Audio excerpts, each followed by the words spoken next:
Whatever level your copy is, there's a supply and demand for that in the market. Wish I did this, but I didn't do this, was to join free groups on Facebook. And we increased conversions by 80%, like overnight. Keep charging what you're charging or charge more. When you can manage the list, you're literally inside the business. What we're really selling is always an emotion. You're not selling a product, you're selling an emotion. The feedback initially was priceless. That's it. It was just like connecting a couple of dots that were like in front of our faces.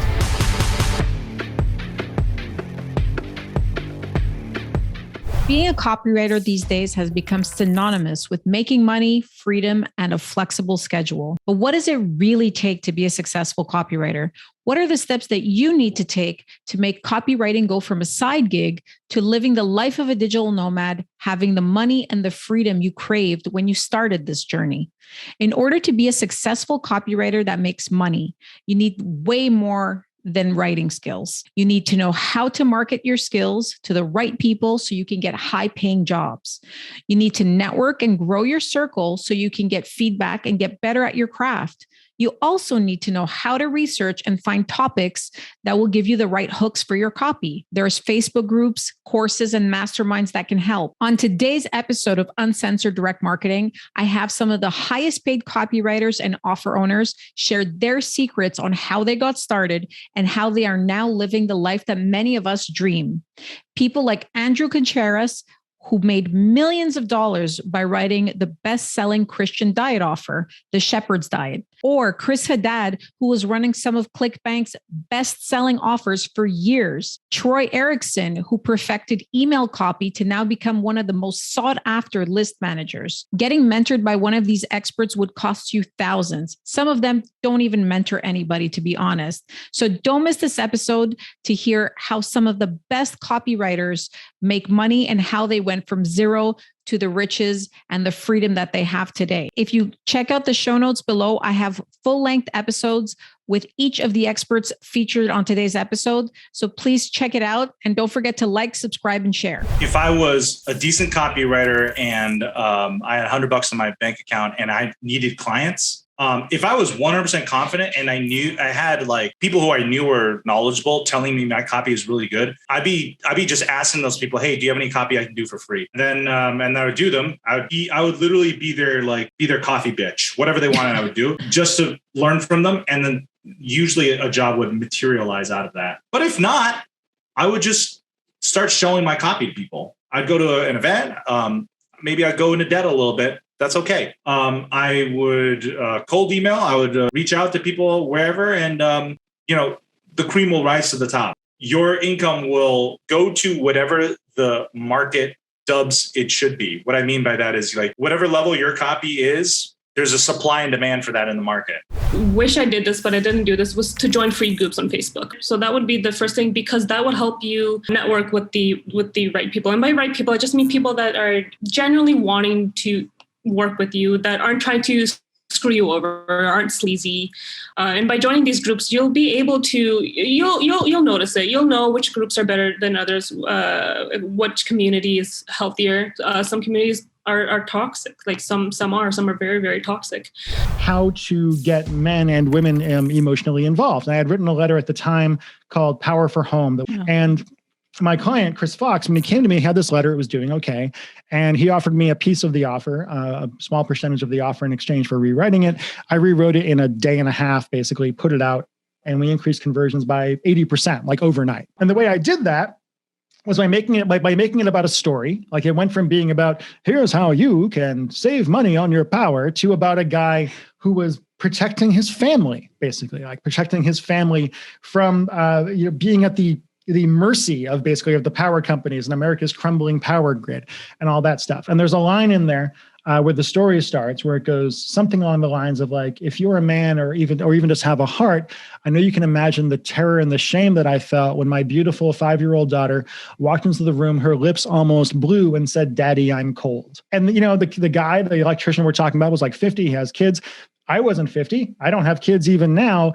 But for guys, that primal feeling of wanting to protect your family and protect the women in your life, protect the people in your life, is just there, right? From an evolutionary psychology standpoint, it's just there. What would one have to do to kind of really get into the emotional part of a story? Like, I think it's just about understanding people more than anything else. I read a lot of books about psychology. I read a lot of fiction books. And I've always just been really interested in people. And part of that, I think, is the bipolar thing, right? So when you're bipolar, you feel emotions very, very powerfully. But when you're triggered in some way, when you're hypomanic, you have like no empathy. Right? No empathy whatsoever. It's all about you. It's all about you. It's all about you. And when I was in those states, I kind of had to like people almost become kind of alien to you at a certain point. So you have to kind of study them from a remove in a weird sort of way. And I think it gives you more insight into people. Yeah, there was just a thread about it too. Somebody who was sharing how they had a potential client who had been basically, you're charging too much. Like, I can pay other people different amounts of money and people were coming in right away, like, you're like, fuck that guy, But I put a response. I'm like, well, if you have like the track record and the case studies and you're like a proven writer, then yeah, like fuck that guy and like keep charging what you're charging or charge more. I was like, but if you don't, then be way less worried about what you're being paid today and be like way more worried about getting wins, right? Like and gaining experience and just getting wins for clients. I think that's the part where some people skip it. A regular copywriter is just somebody who can write any type of copy. So whether that's for ads or in the most simplest form, a blog. But for most of the time, it's like sales copy, landing pages, sales letters, things like that, video sales letters. And then email copy, of course, is its own whole different animal. So instead of just trying to be a copywriter or an email copywriter in general, I kind of teach a lot of my students in one of my programs how to go from an email copywriter to an email list manager, because I feel like that's even the next step. Because if you're just writing emails and sending out Google Docs, you're somewhat replaceable and you're not really seen as a strategist by your clients. But when you can manage the list, you're literally inside the business and you are operating the heart of the business with the email list. I want to see energy in their copy. I want to see ideas in it. And ideally, for me personally, I want to see emotional intelligence in it as well. I want to see that they understand, because again, all marketing to me is emotional. You're never, again, I wasn't selling save money on power. I was selling be the man that you always wanted to be and protect your family. I want people that understand how to make that kind of transformation, who understand that what we're really selling is always an emotion. You're not selling a product, you're selling an emotion, a feeling of having accomplished something, a feeling of pride, a feeling of success, whatever it is.